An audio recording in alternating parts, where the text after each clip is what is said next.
Bonjour. Tout a commencé en 1976 avec cette première génération de Ford Fiesta. Depuis, le modèle s'est écoulé à 17 millions d'unités. On va découvrir la 7e génération. On est ici à Cologne dans l'usine, ce qui explique qu'il y a beaucoup de monde, beaucoup de concessionnaires et des conditions qui ne sont pas forcément idéales pour travailler. On va quand même essayer de vous expliquer que cette voiture est un peu plus qu'un restylage, même si elle conserve le même châssis que la précédente qui est née en 2008. Au niveau du style, c'est plus doux. Il y a toujours quand même cette expression qui peut rappeler, sous quelques lignes, une Aston Martin, mais c'est une évolution du style Ford. La calandre est plus basse, elle est plus large, les feux ont une forme simplifiée. Ici, on est dans une version ST-Line, donc la version qui évoque un peu la performance. C'est pas la ST, mais c'est quand même un peu plus sportif dans les traits. Dans l'esprit d'une montée en gamme, pour la première fois de sa carrière, de sa longue carrière, ça fait 40 ans qu'elle existe, la Ford Fiesta intègre un toit ouvrant en verre. C'est pas une révolution, la concurrence l'a déjà adopté, mais pour Ford, c'est une étape.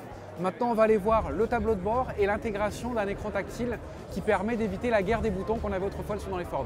À bord de la nouvelle Fiesta, la nouveauté, c'est cette console centrale avec un écran qui a été rapporté, un écran de 8 pouces sur les versions les plus hautes, 6,5 en moyenne de gamme et 4,2 sur l'entrée de gamme. Après, il n'y a pas de grosse révolution, on garde la forme générale de la précédente génération.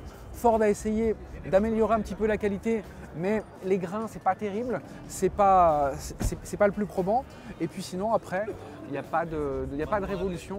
C'est un élément qu'on retrouve aussi dans le Ford EcoSport. Ça permet de donner un peu de modernité à une voiture qui ne l'est pas vraiment. La principale évolution de cette nouvelle génération de Fiesta, c'est les feux qui sont maintenant en deux parties, avec une partie intégrée sur le haillon. Ça donne plus d'assises à la voiture, elle passerait presque pour une Focus de la catégorie supérieure. C'est un trait de style qui permet encore une fois de participer à la montée en gamme.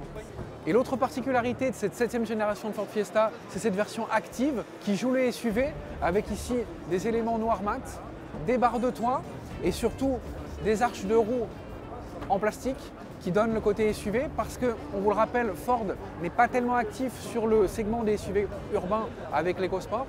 Donc cette version active permet de pallier ce manque-là. Ford est un constructeur généraliste qui aimerait avoir sa part du gâteau parmi les marques premium. Donc il tente l'aventure avec cette version vignalée, une finition qui apparaît pour la première fois sur la Fiesta avec une présentation un petit peu plus haut de gamme. Ça permettra dans les faits non pas à se confronter aux Zodiac 1 et autres Mini, mais plutôt au Clio Initial Paris et 208XY. Il faut rester quand même raisonnable. Et puis nous, on vous donne rendez-vous très bientôt sur l'Argus.fr pour suivre de nouvelles aventures.